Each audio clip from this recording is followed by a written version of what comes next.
Halo, selamat datang kembali di video saya tentang algoritma pemrograman. Yang akan kita pelajari berikutnya adalah pengenalan efisiensi program ya. Jadi materi ini sebetulnya di algoritma pemrograman itu hanya sekilas saja.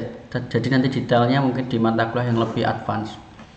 Nah, tujuannya ini mahasiswa mau menjelaskan efisiensi program saja karena sifat materi ini adalah pengenalan untuk mata kuliah lanjutan seperti analisis atau strategi algoritma.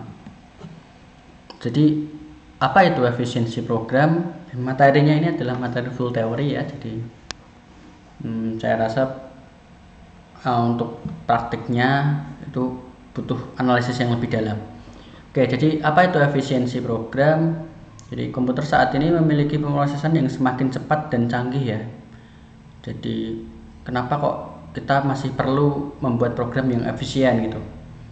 Apa bedanya dengan program yang efektif ya? Jadi ada dua istilah yang sering kita jumpai ketika kita memprogram ya. Jadi algoritma kita itu harus efektif dan efisien. Artinya kalau efektif itu berarti dia efektif dalam menyelesaikan masalah. Jadi inputnya apa, outputnya apa itu sesuai, itu efektif. Tetapi kalau kita menginginkan program kita efisien, ya tentu saja pemrosesannya itu lebih cepat dibandingkan hanya sekedar efektif saja. Nah, saat ini komputer sudah semakin cepat dan canggih itu. Jadi kita membuat program atau algoritma yang dengan algoritma yang jelek saja mungkin itu masih cepat gitu. masih bisa dihandle gitu efisiensinya. Tapi apakah demikian gitu ya? Jadi apakah efisiensi program itu masih layak untuk dipelajari? Nah, saya kasih contoh ya, misalnya sekarang ini kan eranya itu kan era data yang besar ya, atau big data itu. Jadi big data tadi dikumpulkan oleh suatu perusahaan, kemudian digunakan untuk menggali data gitu untuk didapatkan suatu pola-pola yang mungkin bisa menguntungkan perusahaan tadi. Misalnya data itu bisa jadi miliaran gitu sekarang ya. Satu data yang spesifik itu bisa jadi banyak sekali. Nah, seandainya kita gunakan algoritma yang berbasis brute force misalnya, atau algoritma yang biasa yang hanya sekedar coding saja seperti itu apakah bisa menghandle gitu? Katakanlah kalau kita mau menggali data misalnya dari banyaknya data yang ada di sosial media, kita ingin tahu sentimen seseorang mendukung si A, seseorang mendukung si B misalnya seperti itu bagaimana dengan algoritma biasa? Apakah itu bisa? Tentu hal itu akan mustahil dilakukan dengan komputer personal seperti yang dijual di pasaran. Mungkin digunakan komputer server atau komputer yang superkomputer. Nah, kalau kita tidak berhati-hati dalam menggunakan algoritmanya, sampai saat ini pun misalnya kalau kita belajar tentang AI itu juga algoritma AI, kalau kita sembarangan mengcoding, itu yang terjadi adalah coding kita itu tidak efisien. Dia tidak akan bisa menghandle yang disebut dengan skalabilitas. Jadi seandainya katakanlah ada suatu aplikasi online gitu ya, maksudnya misalnya ojek online gitu, jadi dia tidak bisa, algoritmanya tadi itu tidak bisa menghandle satu request dari banyak orang dalam satu waktu yang sama begitu. Itu hanya untuk misalnya seandainya mau mencari rute terdekat saja. Algoritma untuk rute terdekatnya itu harus dipikir lama sekali, user dikasih loading seperti itu lama sekali. Yang terjadi adalah nanti kontinuitas bisnis atau keberlangsungan bisnis itu akan terhambat. Jadi orang ini lemot, buat apa kita pakai aplikasi ini, ganti yang lain gitu misalnya. Kemudian selain membuang-buang banyak waktu karena kita menggunakan algoritma yang sembarangan gitu ya, itu juga akan butuh space atau ruang yang banyak, sehingga memori yang dibutuhkan juga banyak itu. Jadi ada dua hal penting yang harus dititik beratkan di efisiensi program, yaitu waktu dan ruang. Oke, jadi bagaimana caranya kita mengevaluasi efisiensi program gitu ya. Kalau di sini misalnya implementasinya dengan Python ya. Kalau dengan Python itu ada cara, atau dengan apapun bahasa pemrograman itu saya rasa itu ada caranya untuk menghitung waktu program berjalan atau running time. Jadi running time dapat dihitung melalui program ya. Kalau di Python itu dihitung dengan program timer namanya. Jadi kita harus menambahkan source code tertentu untuk mengetahui berapa waktu yang dibutuhkan suatu fungsi itu berjalan misalnya. Kemudian yang kedua adalah menghitung banyaknya operasi ya. Jadi ada operasi aritmatika, ada assignment, kemudian ada looping, ada kondisional, bouncing gitu ya.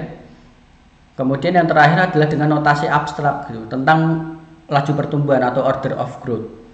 Ini akan dijelaskan lebih lanjut karena dari 3 cara ini sebetulnya yang paling cocok ya, yang benar itu untuk mengevaluasi efisiensi adalah cara yang ketiga ini. Baik, mari kita coba yang pertama, yaitu mengevaluasi efisiensi dengan timer. Nah, di sini bisa kita lihat program kita itu sebetulnya cuma fungsi foo ini misalnya. Di sini ada fungsi foo dengan parameter x mengembalikan 1 dibagi 2 pangkat x ditambah 3. Nah, bagaimana kita tahu bahwa program ini itu akan memakan waktu berapa lama itu misalnya. Nah, di sini kita bisa import library Python yaitu time. Ini sudah bawaannya Python. Kemudian di main program kita tambahi untuk variabel menampung start ketika time itu tadi jalan, clocknya itu jalan.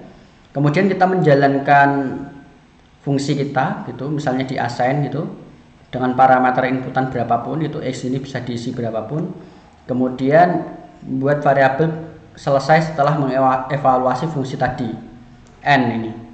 Sama fungsinya yaitu time.time dipanggil lagi kedua kalinya. Jadi nanti selisih antara n sama start ini itu akan menghasilkan waktu eksekusi atau waktu running time untuk si algoritma foo-nya kita ini. Jadi waktu yang dibutuhkan untuk eksekusi foo berapa detik. Misalnya kalau di sini dengan x itu masukan yang kita masukkan di sini, x-nya itu adalah ini berapa ya, 100 juta ya, 100 juta itu kita masukkan di sini, itu nanti misalnya dia menghasilkan sekitar katakanlah 5 detikan ya, sekitar kurang lebih 5 detik. Ketika kita refresh, kita jalankan lagi, compile ulang, run, ini kadang akan berubah jadi 5 sampai misalnya 8 itu. Kalau seandainya datanya ini x-nya ini kita sedikitkan, misalnya hanya 100 saja, mungkin ini tidak ada selisihnya ya, 0, karena datanya itu masih sedikit. Jadi kita ibaratkan yang x ini adalah space-nya itu tadi, input kita itu, atau data yang kita coba masukkan di dalam fungsi kita ini, untuk mengevaluasi apakah berapa lama algoritma ini. Jadi skenario terburuk ya mungkin ya kita coba masukkan ini dengan tambahan 0 lagi yang panjang gitu. Maka di sini nanti akan selisih waktunya akan menjadi tambah lama. Nah, itu cara yang pertama, yaitu dengan timer. Nah, permasalahannya apakah cara ini konsisten gitu ya, penggunaan time di Python ini. Jadi waktu berjalan program bervariasi antar algoritma yang berbeda-beda tentu. Kalau algoritmanya beda, waktu berjalannya nanti juga berbeda-beda ya, pakai metode timer yang tadi. Oke, kemudian waktu berjalan program bervariasi antar implementasi program dengan algoritma yang sama. Jadi algoritma yang sama tetapi implementasinya mungkin berbeda-beda. Ada yang menggunakan if biasa, ada yang menggunakan nested if, ada yang menggunakan assignment saja. Mungkin barangkali seperti itu, tetapi tujuan algoritmanya tetap satu sama. Nah, waktu yang berjalan ini apakah dengan penggunaan timer itu untuk waktu yang berjalan program bervariasi antar implementasi program dengan algoritma yang sama itu seperti itu? Tidak ya. Jadi dia tidak menghasilkan yang waktu yang bervariasi antar implementasi program. Kemudian waktu berjalan program bervariasi antar komputer-komputer. Nah, Jadi maksudnya di sini adalah begini. Jadi kita menggunakan mesin yang berbeda gitu, lalu kita gunakan kode yang sama. Ya, kita gunakan kode yang sama di mesin yang berbeda. Nanti hitungannya akan jadi beda kalau kita gunakan ini ya. Jadi maksudnya waktu berjalan program bervariasi antar komputer-komputer ya itu adalah ketika kita menjalankan program tadi di mesin yang berbeda. Misalnya kalau mesin saya di sini pakai Core i5, nanti mesin teman-teman itu adalah Core i7 gitu. Saya jalankan program yang sama.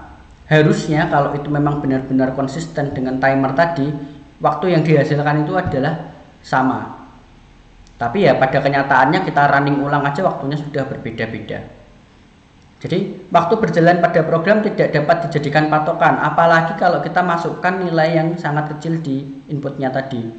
Itu akan keluar 00 terus. Tapi kalau nilainya berbesar itu jadi beda-beda. Jadi kalau nilai yang dimasukkan inputnya itu misalnya 1 juta di 1 miliar gitu, 1000 miliar itu 1001 miliar di komputer saya dan di komputer kalian mungkin kecepatannya itu berbeda-beda. Nah, sehingga karena waktu yang bervariasi dengan input tadi berbeda-beda gitu, jadi dia tidak bisa menggambarkan hubungan antara input dan waktu. Jadi kesimpulannya untuk menggunakan time di sini adalah tidak konsisten. Jadi cara yang menggunakan timernya ini, evaluasi seperti ini tidak konsisten. Adakah cara yang lebih meyakinkan lagi gitu, yaitu menghitung banyaknya operasi. Misalnya kita akan coba hitung banyaknya operasi ya setiap operasi tadi disimbolkan dengan T itu. Operasi itu apa saja? Misalnya operasi matematika 1 ditambah 2 gitulah, ini 1 T-nya itu sama dengan 1. Operasi perbandingan misalnya 1 lebih besar dari 5, selama ada perbandingan operator seperti ini jadi T sama dengan 1. Assignment misalnya variabel A sama dengan 5, ini dihitung 1, T sama dengan 1. Atau kita nyebutkan itu sebagai waktu konstan. Kemudian mengakses objek dalam memori atau kita membuat instance itu juga 1. Misalnya A di sini kelas objek yang kita coba instance gitu ya. Gini. Nah, itu juga 1. Total banyaknya operasi disimbolkan dengan TN. Jadi TN itu kalau seandainya program kita terdiri dari banyak sekali operasi ya, baris per baris seperti ini misalnya, ini kan ada berapa operasi ya, ini satu baris tok ini ada 1 2 operasi pangkat, ini kita hitung 1 saja tidak apa-apa, kemudian ini kita hitung 1, ini kita hitung 1, berarti satu baris ini sudah punya yaitu 3 operasi. Nah, nanti kalau pengen kalau ada beberapa baris dijumlahkan semua. Jadi itu semuanya tadi disimbolkan dengan TN. TN itu bisa untuk satu fungsi, bisa juga untuk berbagai fungsi dalam program kita. Atau kita mau akumulasikan semua waktu operasinya, silahkan, bisa juga. Oke, mari kita lihat secara detail ya. Saya punya fungsi untuk menjumlahkan namanya sum gitu, X gitu misalnya. Lalu di sini isinya adalah saya menampung nilai akhir result gini, saya assign 0. Nah, di sini karena di assignment operasinya bernilai 1. Kemudian ada looping. Kalau looping cara menghitungnya berbeda ya. Jadi ini satu blok looping ini kita hitung dulu T-nya itu totalnya berapa. TN untuk looping yang ada di dalam sini itu berapa. Jadi misalnya ketika kita menjalankan for i in range x plus 1, pada dasarnya kan di dalamnya itu ada increment ya kalau kita gunakan for itu. Nah, increment itu sendiri kan ada operasi penjumlahan. Nah, itu 1. Hitungannya untuk satu blok for satu baris for ini adalah 1. Kemudian yang ada di dalam for ini misalnya dia melakukan assignment, kemudian dia juga melakukan penjumlahan. Berarti ada 2 operasi yang ada di dalam sini. Nah, jadi totalnya di sini adalah 3. Kalau dijumlahkan dia 3. Tapi karena kita menggunakan looping di sini, artinya increment ini akan diulangi sebanyak berapa kali, yaitu sebanyak X plus 1 kali. Kemudian si ras penjumlahan ini juga dihitung sebanyak X plus 1 kali, sehingga itu dikalikan. Jadi di dalamnya tadi ada 3 dijumlahkan toh 3, karena ini diulang-ulangi sampai X plus 1 atau sebut saja X gitu ya, berarti kita dapat 3X. Jadi TN-nya itu adalah 3X. Kalau X-nya itu diibaratkan sama dengan N atau sama dengan inputnya, berarti 3N. Begitu. Nah, jadi kalau kemudian return ini tidak kita hitung ya, misalnya ini tidak kita hitung dulu. Jadi totalnya itu berapa sih? Totalnya berarti 1 yang ada di pertama ini ditambah 3X. Berarti total operasi TN-nya si fungsi ini adalah 1 ditambah 3X. Kalau kita mau menganggap X itu input itu sama dengan N, maka 1 ditambah 3N itu sama saja. Nah, jadi kira-kira seperti itu. Nah, ini mungkin roaming ya, kalau teman-teman yang melihat ini barangkali yang belum paham atau baru awam sekali mengenal ini gitu, mungkin masih belum begitu dalam gitu ya. Setidaknya ini memberikan pengetahuan dasar saja supaya untuk mengenalkan bahwa cara untuk menghitung berdasarkan banyaknya operasi itu seperti ini. Oke. Kemudian apakah TN atau kita dengan banyaknya operasi ini itu konsisten? Banyak operasi bervariasi antara algoritma yang berbeda-beda ya, jelas. Kemudian banyak operasi bervariasi antar implementasi program dengan algoritma yang tidak sama, yang sama yaitu tidak ya. Kemudian, nah, banyak operasi bervariasi antar komputer-komputer. Kalau seandainya kita copy paste coding kita di komputer saya, kemudian kalian copy lagi di komputer teman kalian, itu pasti hitungan menggunakan operasi tadi itu sama, karena dia tidak dihitung berdasarkan mesin ya. Jadi tidak otomatis kita menggunakan fungsi timer seperti ini, tidak, tapi kita hitung secara manual seperti ini. Ini kalian mau pindah di beberapa mesin yang berbeda pun itu juga hitungannya tetap sama, yaitu 1 ditambah 3N. Nah, cuman yang jadi permasalahan adalah tidak ada definisi pasti tentang bagaimana operasi tersebut dihitung. Maksudnya begini, kadang ada orang yang menghitung res plus sama dengan I ini adalah 2 operator. Kadang ada yang menghitung increment itu sebagai 2 karena di sini ada assignment, kemudian dia ada operator plus. Tapi kenapa saya nuliskannya 1? Karena umumnya increment itu kalau digunakan di bahasa pemrograman yang lain kadang digunakan I plus plus. Nah, seperti itu misalnya.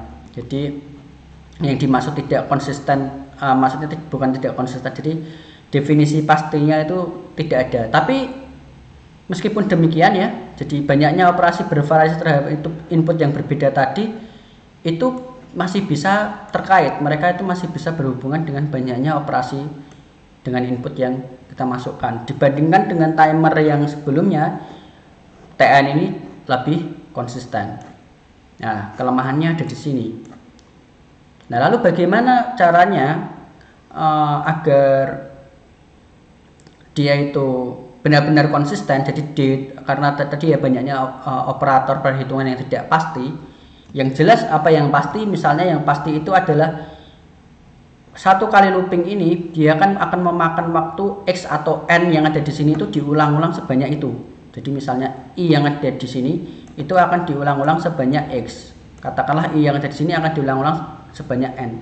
Jadi 1 kali looping itu biasanya dia sekitar N seperti ini. Meskipun nanti hitungannya adalah 2N plus 1 gitu misalnya, atau seperti apa. Nah, jadi itu ada cara yang lebih baik tadi ya. Jadi kita masih butuh cara yang lebih baik. Jadi tidak terlalu khawatir dengan perhitungan operasi yang bersifat konstan. Jadi kalau ada yang tadi misalnya kurang 1 atau kelebihan 1 itu tidak perlu khawatir gitu di situ. Jadi kita ingin lebih fokus pada bagaimana algoritma itu bekerja pada ukuran kapasitas yang besar lah. Kita fokusnya ke N. Jadi berapa banyak looping yang dia pakai gitu, 1 kali misalnya, atau 2 kali, atau nested loop, itu berarti N yang akan di sini itu nanti mungkin akan diulang sebanyak N lagi gitu kan, karena dia nested loop misalnya seperti itu. Lebih ingin mengetahui hubungan antara waktu-waktu yang dibutuhkan dengan permasalahan input yang berbeda-beda. Jadi fokus kita di sini.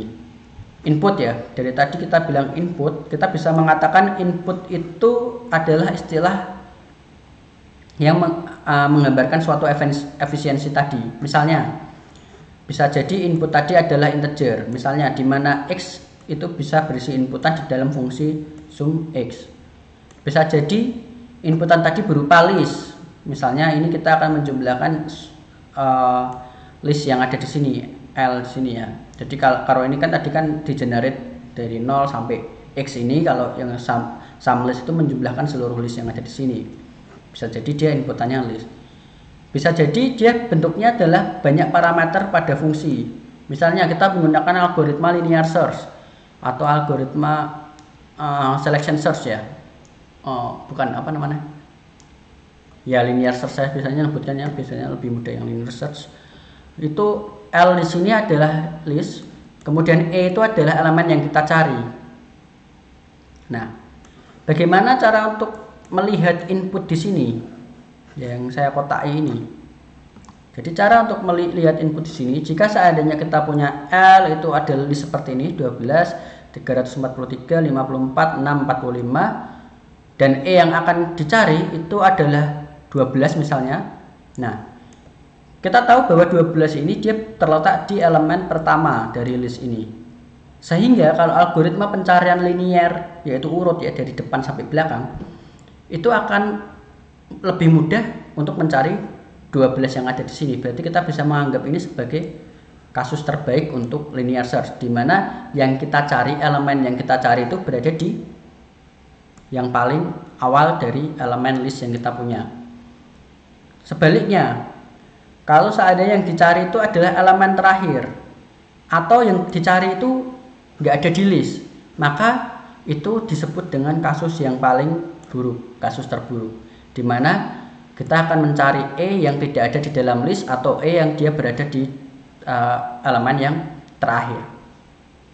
Kemudian untuk data yang ada di tengah-tengah ini, ketika kita cari itu disebut dengan kasus rata-rata atau kasus average case. Nah, jadi mengapa kita harus tahu ini dulu? Karena untuk mencari laju pertumbuhan dari input data yang dimasukkan, misalnya, jadi tujuannya kita menghitung laju pertumbuhan atau order of growth ini adalah kita ingin mengevaluasi efisiensi program jika inputannya besar atau inputannya itu berada di worst case. Jadi dia berada di worst case. Jadi kemudian dia juga ingin mengekspresikan laju pertumbuhan sebagai ukuran pertumbuhan dari suatu input tadi. Nah, sehingga dia ingin membuat batas atas dari laju pertumbuhan tadi itu setepat mungkin. Jadi batasan yang paling maksimal dari laju pertumbuhan tadi dengan skenario terburuk yang dia punya itu pengen dilihat. Nah, jadi presisinya itu bukan berarti kita harus menghitung TN-nya itu dengan benar, dengan presisi, dengan ya operasi yang jangan sampai ketinggalan satu pun, tidak. Kita melihat dari orde TN-nya itu. Jadi dilihat dari orde pangkat tertinggi dari suatu persamaan linear ya, persamaan yang ada di TN-nya tadi itu. Jadi kita akan melihat program yang mempunyai faktor yang besar, artinya yang akan memiliki waktu berjalan program yang paling lama. Jadi fokusnya ke sini. Nah, untuk menghitung laju pertumbuhan dibutuhkan suatu notasi asimptotik, yaitu batas atas dari laju pertumbuhan yang disebut dengan big O, atau disimbolkan dengan O dalam kurung, nanti ini bisa diisi 1, bisa diisi N, bisa diisi log N, N kuadrat, dan seterusnya. Mengapa?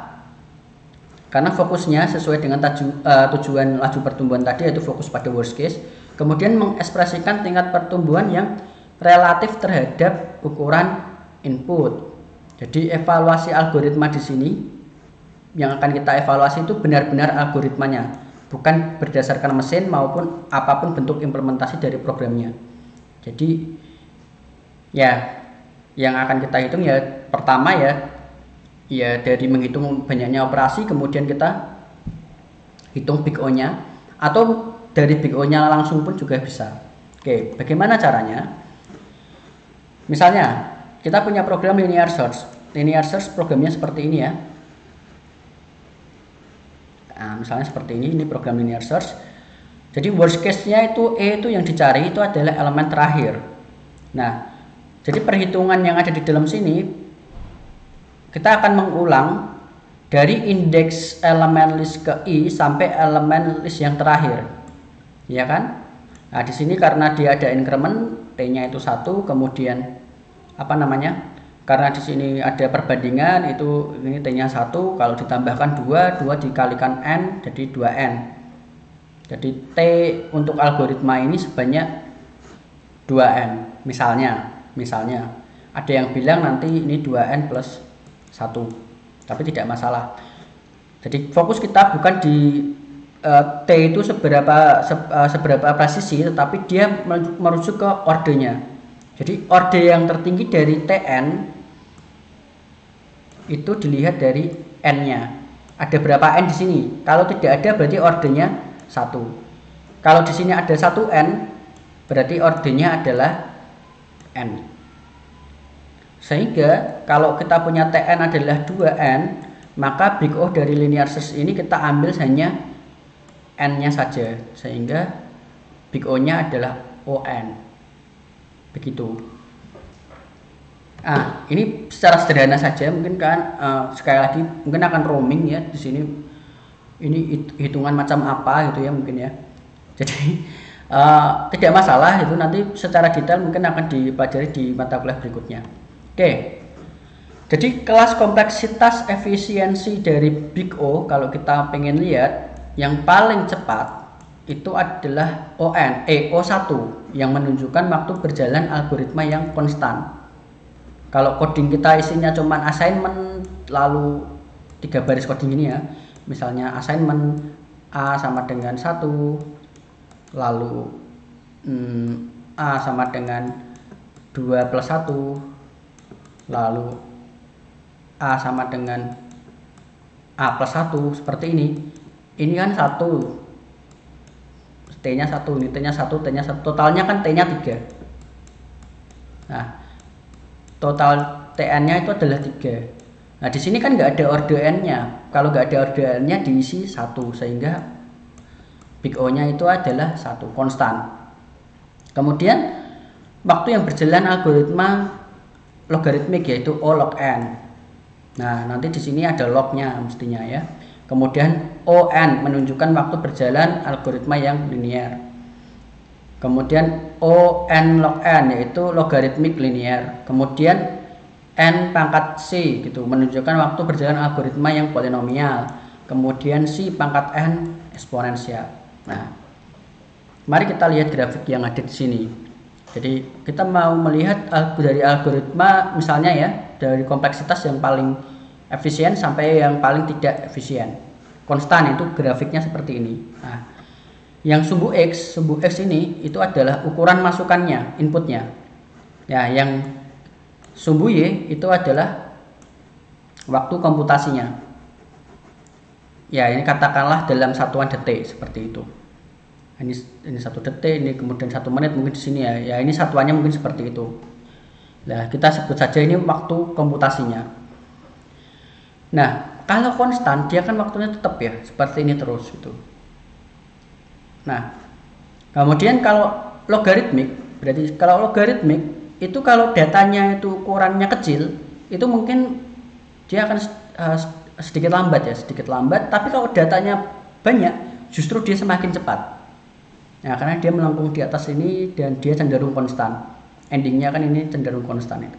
Nah, jadi bukan berarti log n itu lebih cepat dari yang konstan, tidak, tapi yang paling cepat adalah konstan. Program itu berjalan begitu saja. Nah, kalau log n ini kan masih ada waktunya itu yang dialami oleh program tersebut untuk berbagai macam input n. Kemudian yang linear itu selalu bentuknya seperti ini nih. Kalau diteruskan nanti lurus terus gini. Jadi waktunya itu sebanyak n yang kita masukkan tadi. Jadi dia linear. Kalau seandainya listnya tadi itu punya 1 juta gitu kapasitasnya atau panjangnya itu 1 juta, kemudian yang kita cari itu delalah kok ini pakai algoritma linear search ya, itu berada di akhir atau yang kita cari itu enggak ada, dia itu ngeceknya itu sampai lama. Jadi sampai dia menuju ke n-nya atau batas maksimal dari algoritma linear search tadi. Jadi memang kalau algoritma linear search itu kompleksitasnya adalah ON. Jadi pencarian linear kompleksitasnya adalah ON. Nah, kalau binary search itu adalah log n. Meskipun demikian syaratnya dia harus diurutkan terlebih dahulu. Oke. Ya, jadi nanti algoritma pengurutannya ditambah dengan ini. Oke, itu pembahasannya lebih detail lagi, saya tidak akan jelaskan di sini. Ini hanya untuk pengetahuan dasar saja. Kemudian yang lebih cepat dari n itu n log n. Kemudian di tengah-tengah ini mungkin nanti ada ON pangkat 2, ON pangkat 3 dan seterusnya itu. Nah, nanti ordernya adalah polinomial. O pangkat C itu misalnya. Nah, setelah itu order yang paling itu lambat ya algoritmanya adalah eksponensial. Biasanya kita sangat menghindari algoritma itu berada di eksponensial, polinomial pun itu dihindari. Nah, ya seperti itu ya. Jadi biasanya kebanyakan dari kita itu berada di sini algoritmanya. Log n log n. Kalau n pangkat 2 saja ini sudah mulai dihindari sekarang. Banyak sekali algoritma yang dikembangkan, algoritma-algoritma yang baru itu dia memiliki kompleksitas yang lebih cepat, lebih efisien. Oke. Meskipun demikian ada beberapa hukum notasi Big O ya, ini sederhananya saja sekali lagi. Yang pertama adalah hukum penjumlahan. Misalnya kita punya Tn dari perhitungan fungsi f dengan Fn gitu misalnya, sebut saja Fn, Tn dengan dari fungsi G itu sebut saja Gn. Nah, nanti bagaimana cara untuk menjumlahkan O ya, Big O-nya dari Fn dan Gn ini? Ya, caranya adalah OFN ditambah OGN itu sama dengan atau adalah OFN ditambah GN. Permasalahan tambah di sini itu jadi berbeda. Contohnya, misalnya saya punya Fn 2n plus 1, kemudian punya Gn 3n kuadrat 2n plus 14. Kita ambil order tertingginya. Di sini kita punya Big O untuk Gn itu adalah n pangkat 2, Big O untuk Fn itu adalah n. Nah, sehingga ini kan Big O Fn sama dengan n, kemudian Big O dari Gn itu sama dengan n pangkat 2. Karena dia diambil n yang paling dominan, bukan n yang paling kecil, tetapi n yang paling dominan, yang paling besar, yang berada di fungsi Gn ini. Nah, maka cara untuk menjumlahkannya bukan berarti O sama dengan n ditambah n plus 2, tidak. Tetapi tetap mengacu pada aturan di mana kita akan mengambil n yang paling dominan yang dimiliki. Sehingga Big O dari penjumlahan dari Fn dan Gn tadi adalah diambil yang paling besar, yaitu n pangkat 2, On pangkat 2. Begitu. Itu adalah hukum penjumlahan Big O. Lalu ada lagi hukum perkalian. Hukum perkalian ini sama ya asumsinya dengan tadi. Kemudian misalnya ini bukan plus ya, ini kali ya. Jadi perkalian antara Fn dan Gn itu ya sama ya, perkalian antara Fn dan Gn. Katakanlah di sini saya punya Fn yang berbeda, misalnya 2n plus 1, kemudian Gn 2n plus 14. Dua-duanya sama-sama Big O-nya adalah n. Kemudian ya ini karena diambil yang paling dominan ya. Kemudian ini bukan plus ya, ini kali ya, sorry. Ini juga kali. Nah, jadi di sini dikalikan ya. Tinggal dikalikan saja kalau hukum perkalian. Jadi n dikali n sehingga on-nya itu akan menjadi on pangkat 2. Jadi pada kasus kita ini misalnya ya, jadi kasus kita yang sebelumnya ini itu Big O-nya adalah on pangkat 2. Hal yang sama juga berlaku untuk for loop bersalang. Misalnya ini diulang sebanyak n dan ini juga diulang sebanyak n, maka n ini akan diulang sebanyak n kali, sehingga kompleksitas dari dua blok looping yang nested ini dengan batas-batas akhir dari setiap loopingnya ini sama-sama n, itu adalah n pangkat 2. Misalnya ini mulai tetap dari 1, ini juga mulai dari 1 atau dari 0. Tuh n gitu. Nah, misalnya seperti ini. Jadi kalau dua blok ini kita ngitungnya berarti kompleksitasnya adalah O n pangkat 2. Makanya kita harus berhati-hati dalam menggunakan banyak sekali nested loop, karena itu bisa jadi akan menghasilkan kompleksitas yang lebih besar ya, seperti ini.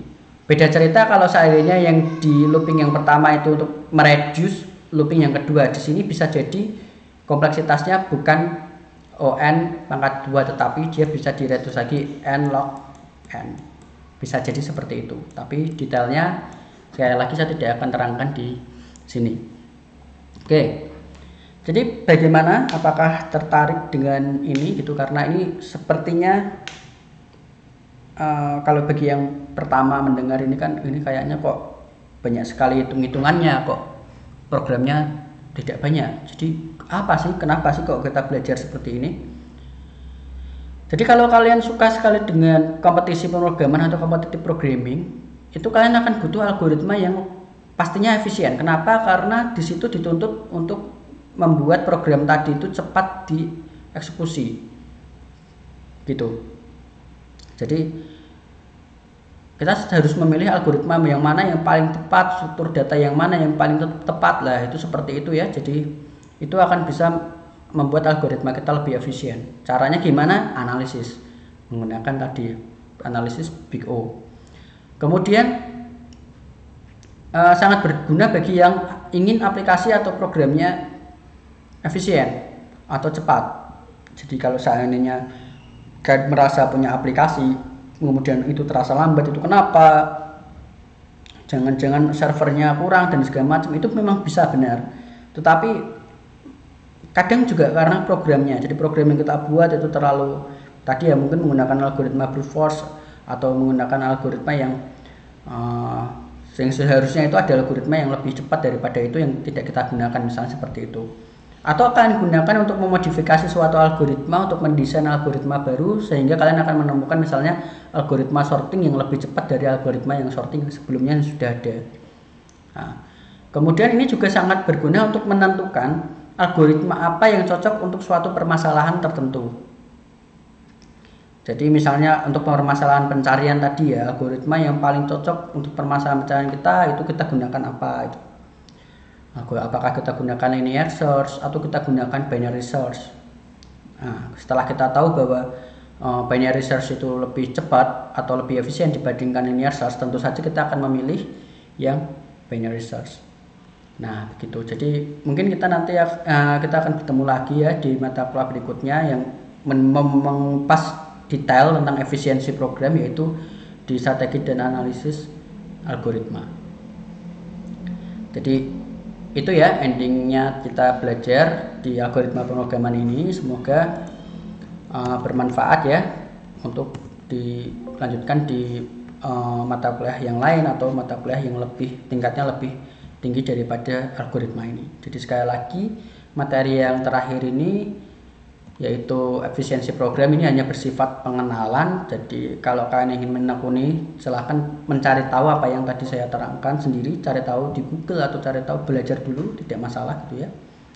Dipahami pelan-pelan, nanti kalian akan tahu bahwa ini itu sebetulnya kalau kalian pengen belajar ini adalah seni atau matematikanya orang komputer itu.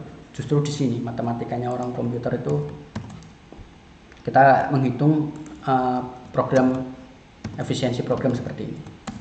Jadi itu saja, terima kasih sudah mengikuti video YouTube ini, seri yang algoritma pemrograman. Semoga ini membantu. Jika ada pertanyaan bisa ditanyakan di kolom komentar atau ditanyakan langsung ke saya. Terima kasih sekali lagi, sampai jumpa lagi.